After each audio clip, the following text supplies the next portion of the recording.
Thank you. I'm going to talk about the business program related to Oslo European Green Capital. First of all, I'm going to show you a very short video about why your capital was awarded this amazing title. So it's very short, and then I'll talk about the business program. So enjoy. Sammen har vi I årtier gjort byen bedre å leve I. Innbyggere, næringsliv og ulike politiske flertall har rensket opp fjorden, åpnet opp elver og vannveier. Vi har gjort søppel til ressurser. Vi har bygd opp kollektivtilbudet og står bak verdens største elbilsatsing. Vi I ferd med å gjøre Oslo til en sykkelby og tar et kraftig kvelertak på CO2-utslippene. Vi gjør det med solid folkelig forankring. Nesten 9 av 10 Oslo-borgere mener byen må bidra til at verden når 2-gradersmålet. Det var disse resultatene som gjorde at Oslo vant 8 av 12 kategorier I konkurransen om å bli europeisk miljøhovedstad I 2019. Europa sa tydelig fra at Oslo kan være en rollemodell for verdens byer. Det forplikter I en verden der byene både forurenser mest og vokser mest. Og ikke minst skal vi gjøre det for oss selv. Det nå vi bestemmer hvilken by vi skal leve I. 2019 skal vi bruke til å vise fram alt vi har oppnådd, og sammen med verden skal vi finne ut hvordan vi kan bli en enda bedre by. For å greie dette må vi løfte I flokk, og det derfor Miljøhovedstadsåret 2019 hele byens år.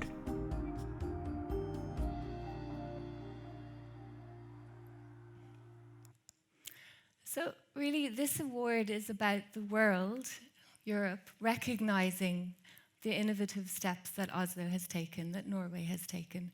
And one of the main reasons that Oslo was given this title was the climate budget.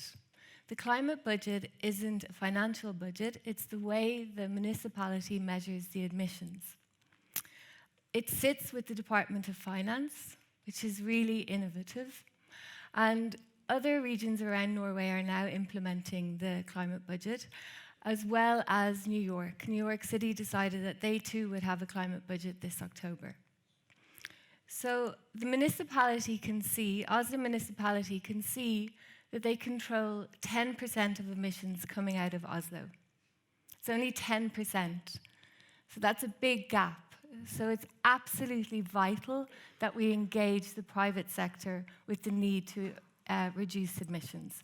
Our target is a 95% reduction in CO2 emissions, so we have to get the private sector on board. So that was the mandate of the business program with the European Green Capital. We had to engage the private sector. How did we do that? The business program had 2 core strands. One, we had an industry challenges program, where we devised 4 challenges that were directly related to reducing CO2 emissions. And then the second strand was a mentoring program. So first off, I'm going to talk to you about the challenges. They were directed at the construction sector, the commercial transport sector, the finance sector, and plastic users, plastic producers. So with the climate budget, Oslo municipality can see that the construction sector is responsible for 1/5 of greenhouse emissions.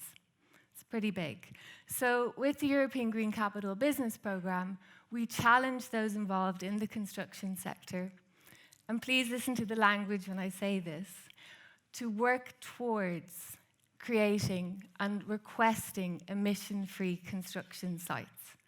Okay, it's not you need to be emission-free, it's creating the impetus, it's working towards emission-free construction sites. So in September, the first emission-free construction site in the world opened in Oslo. It's pretty small, I was quite surprised, there was a big woohoo, and then I went to see it, and yes, it's small, but it's the first one in the world, and this is innovation happening right now. So we asked industries involved in the construction sector to, when they're sending out contracts, to request that the supplier would provide an emission-free construction site. And what is an emission-free construction site? It's when the machinery on site is powered by electricity or hydrogen. So we're far off from that. We're starting this, but what we're doing is we're creating confidence in the market, because suppliers can see that this is something that is being requested. So that's the goal of the business program. We had 6 companies sign up to the challenge. Asplin Ram and Entra were amongst those. Then in terms of the legacy for what's going to happen after the European Green Capital Year, we partnered with the Norwegian Green Building Alliance. And what they're doing now is they have over 40 members, and they're requesting that to be part of the Norwegian Green Building Alliance, you too have to request and work towards emission-free construction sites. So the second challenge, similarly, it's using procurement power that you request that your service providers deliver with emission-free commercial transport. And this challenge was actually one of the most popular challenges. We had over 16 companies signing up for this challenge. DB Schenker, ASCO, IKEA, some really big players. And this is becoming more and more of a reality. And then the third challenge, this was tricky. This was really tricky, and over the course of the year, I did see it change.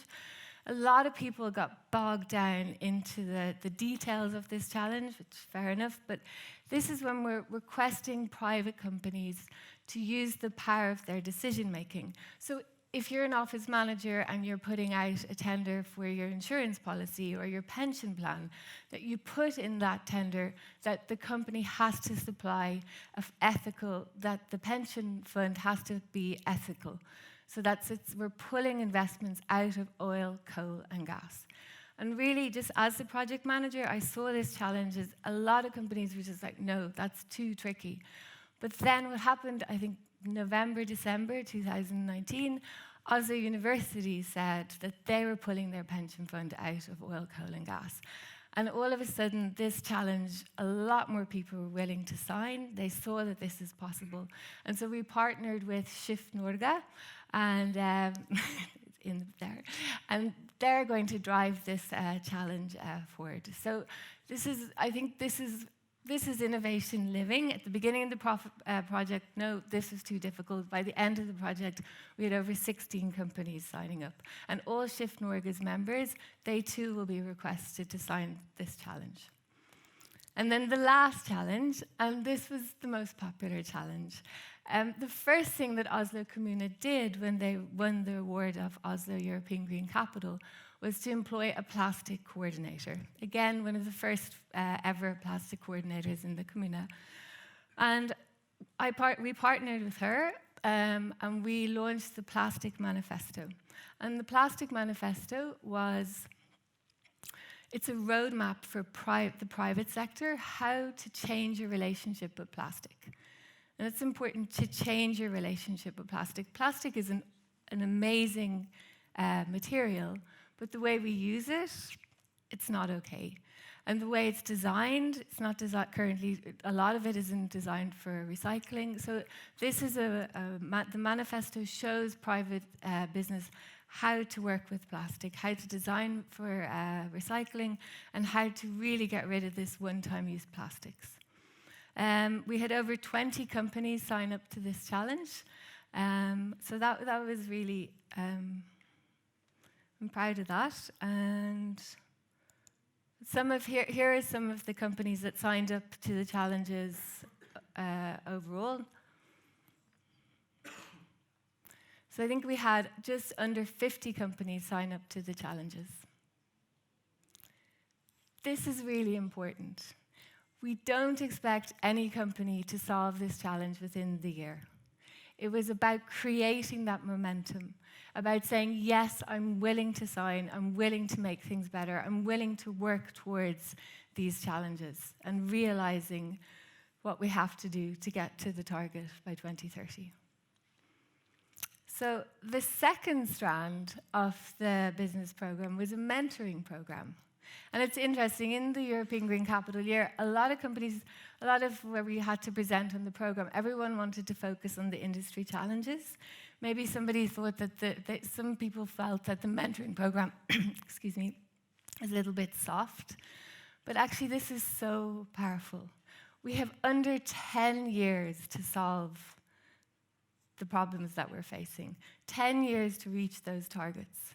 And so with the mentoring program, this is the platform where people can share, like what the other presenters spoke about, their learning, their failings, their successes, what's working, what's not. So these are some of our mentors, some people from the Kommune, some people from private sector, across industries. What was really important was that they were committed and working in sustainability. We put a call out for mentors and mentees. We had a really great response. At the moment, at the end of the year, we had 24 mentoring couples. And they meet monthly. They can meet more than that if they want. They can meet face-to-face. They can meet over the phone. But it's essential that they're committed. And really, this is a space where you can just talk and share your learnings and failures. I think one of the biggest learnings from the mentoring program, we had the head of sustainability in McDonald's and the head of sustainability in H&M, both on the program. Both of them have bad reputations. Both of them are extremely committed individuals to work towards these goals. And they could really talk to each other, learn from each other, and it was creating this very natural space just to talk and learn from each other. And it felt like it was a really needed space.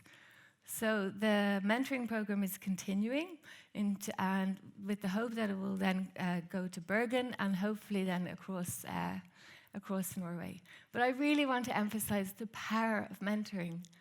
It's sharing of knowledge. There's no big technology. It's a time.